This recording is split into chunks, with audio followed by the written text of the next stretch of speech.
Olá, muito bom dia! Hoje é segunda-feira, a semana está só começando e o seu cotidiano está recheado de coisas bacanas.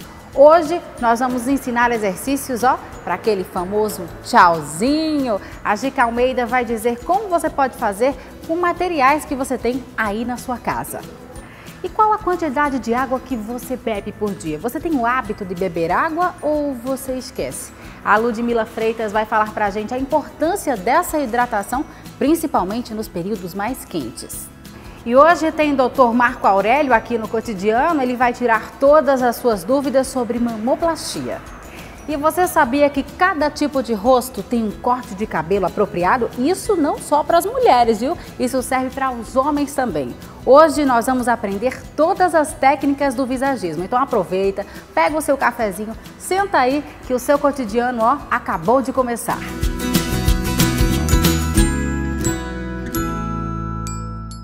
Tchau, tchau! Não, gente, o programa tá só começando e olha só, com dicas maravilhosas para você arrasar no tchauzinho.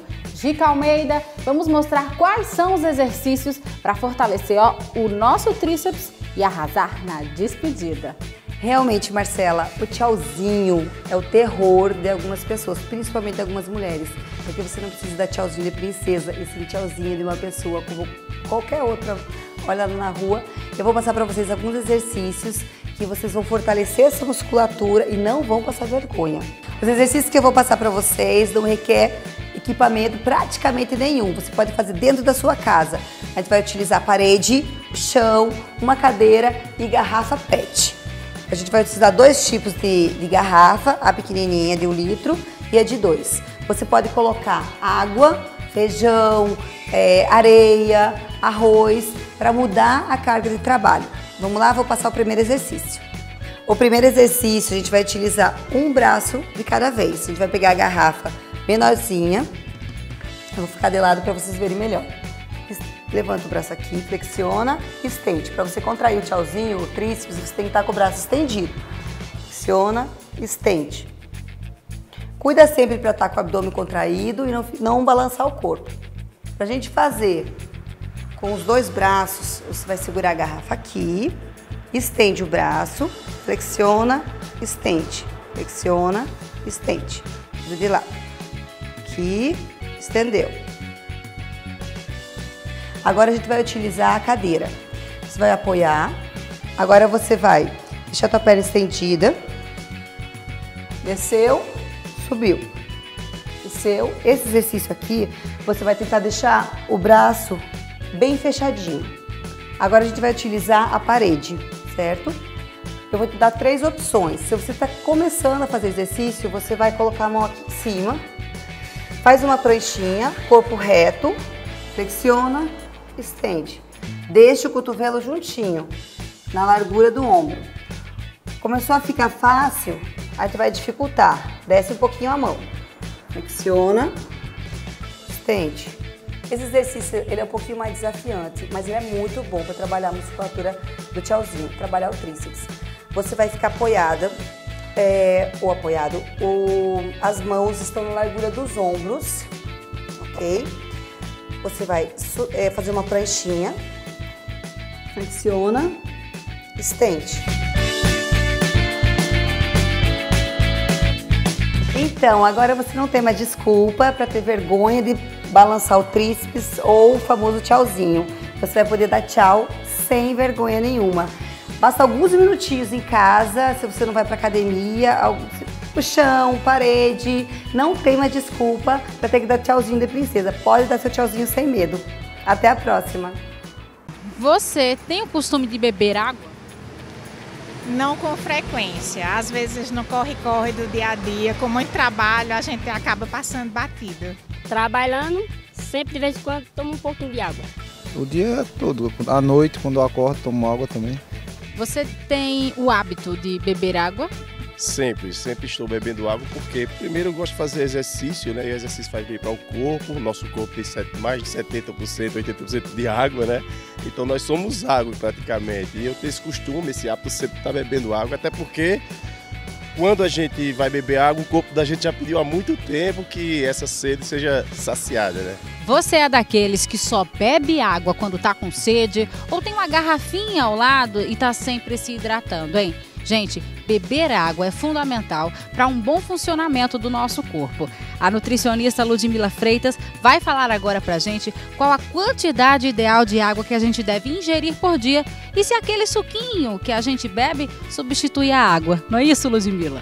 A maior parte das pessoas relatam que tomam bastante água, mas a gente vê que na prática é bem diferente. Com o estilo de vida corrido, as pessoas acabam até esquecendo muitas vezes, só lembram de tomar água ou quando estão com sede ou para tomar algum medicamento.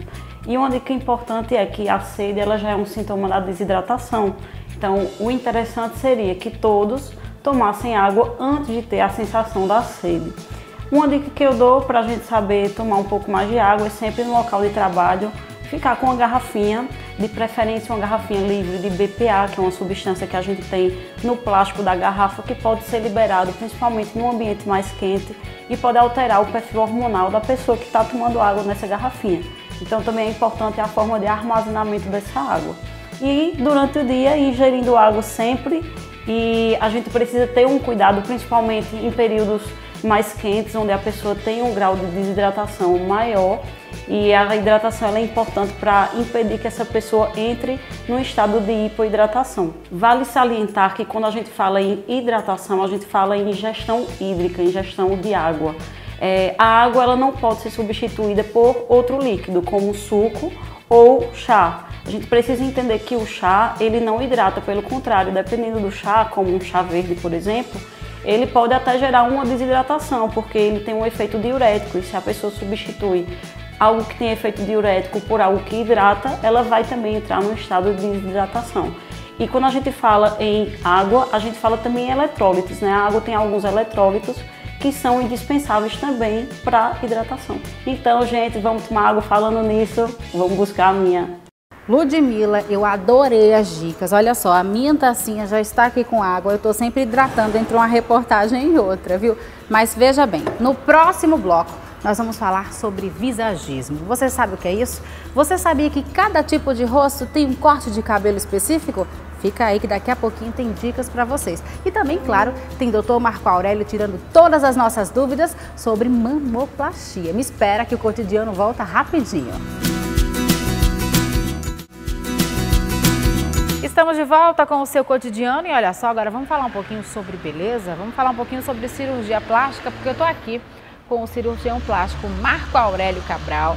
Doutor, a nossa entrevista sobre silicone bombou, viu? A mulherada aí participou bastante. Mas um outro assunto, na enquete que a gente colocou lá nas nossas redes sociais, que elas pediram muito, foi mamoplastia. Quem tem queloide, é aconselhado fazer uma cirurgia plástica? Não contraindica, Marcela, mas o ideal é que a gente, associado a esse procedimento, a gente tenha o acompanhamento de alguns outros procedimentos, seja ele só a aplicação de corticoide, seja ele o uso de beta-terapia, radioterapia associado, mas não contraindica a cirurgia de redução mamária pelo acometimento da cicatrização hipertrófica ou até mesmo do queloide. Vamos aqui agora para outra pergunta, doutor. A pergunta agora é a da Jamile Melo. Ela disse que tem a necessidade de fazer a mamoplastia redutora e gostaria de saber quanto tempo, em média, dura a recuperação e com quanto tempo ela pode ter filho e amamentar. Muito bom questionamento, Marcela. Cirurgia plástica não tem regra. Cirurgia plástica é uma comparação com a matemática que 2 mais 2 nunca foi 4. Eu costumo dizer muito isso aos pacientes. Quando tudo transcorre sem nenhuma intercorrência, uma média de 30 dias é o suficiente para as pacientes voltarem a ter seus afazeres normais. Óbvio, ainda tomando um certo cuidado para que tudo transcorra no melhor possível. Quando tem algum problema, um ponto abre, uma cicatriz infecta, aí essa regra já deixa de existir e a gente passa a fazer a avaliação semanal ou até mesmo diária para que a gente minimize esse tempo de recuperação e seja tão vantajoso para que essa paciente aproveite esse pós-operatório.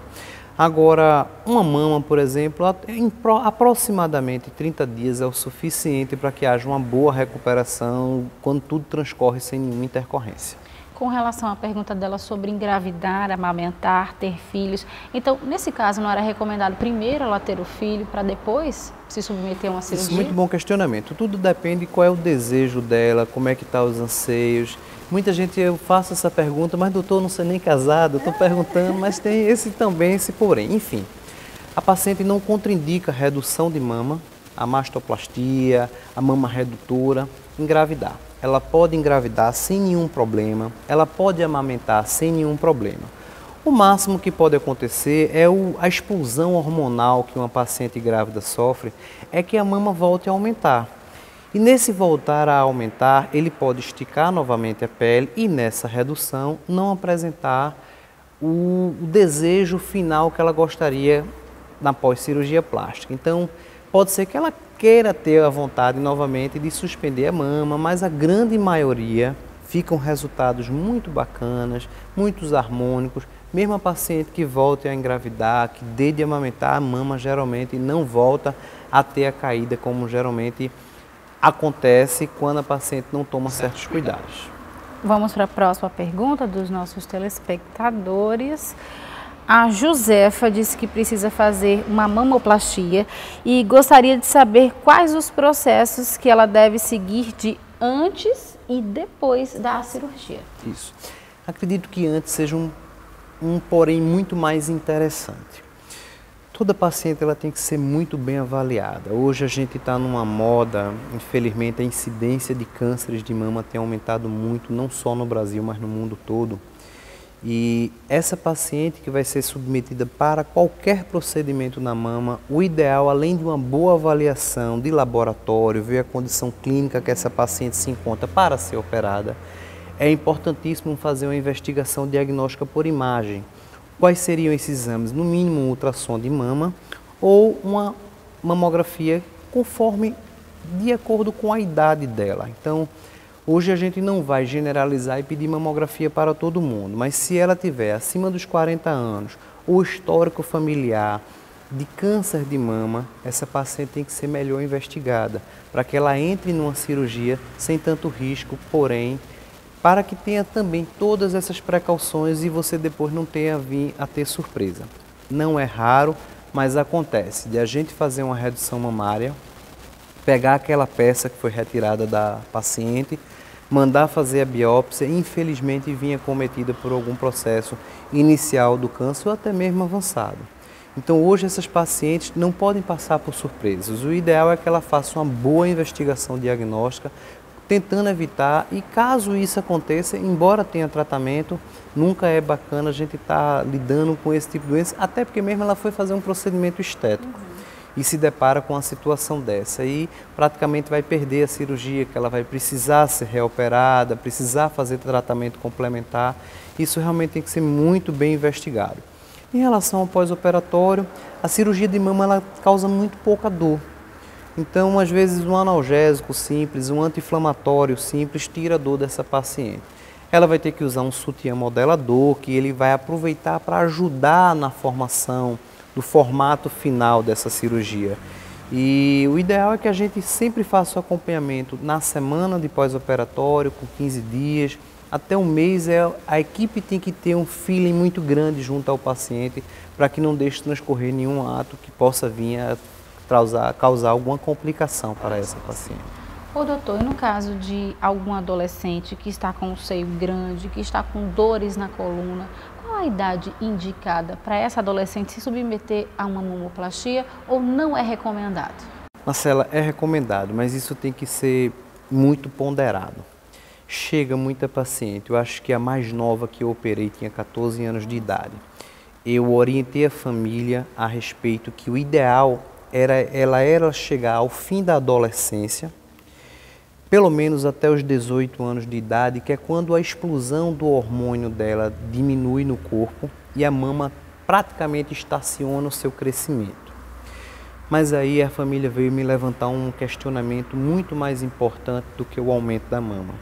A paciente não estava conseguindo sair de casa, a paciente se andava com o ombro curvado, a paciente estava sofrendo bullying na escola Então, a gente ponderou esses aspectos, conversamos com a família e nós submetemos essa paciente a uma mama redutora.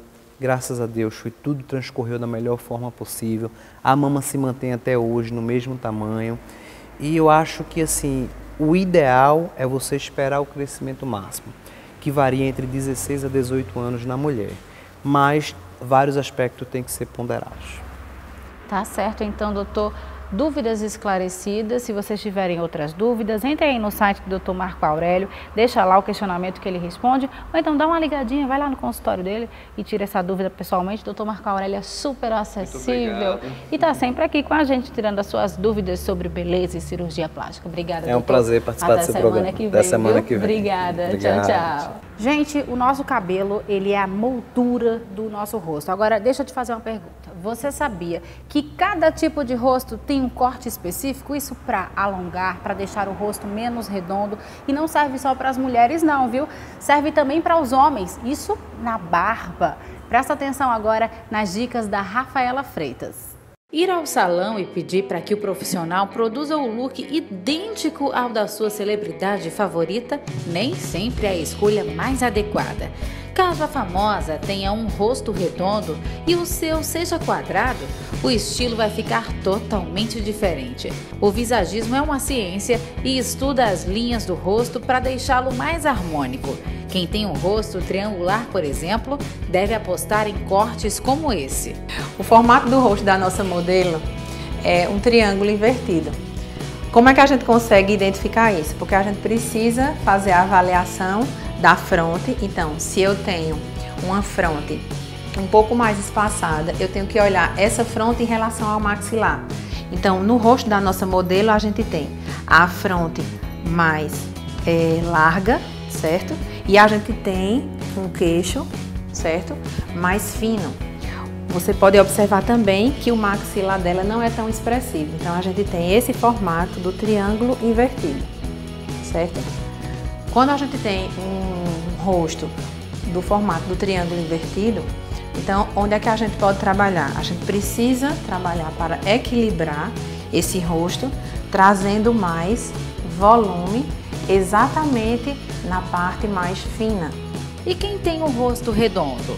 A gente pode trabalhar com diversos níveis, tá, de altura de corte, ok? A gente pode trabalhar um médio, certo?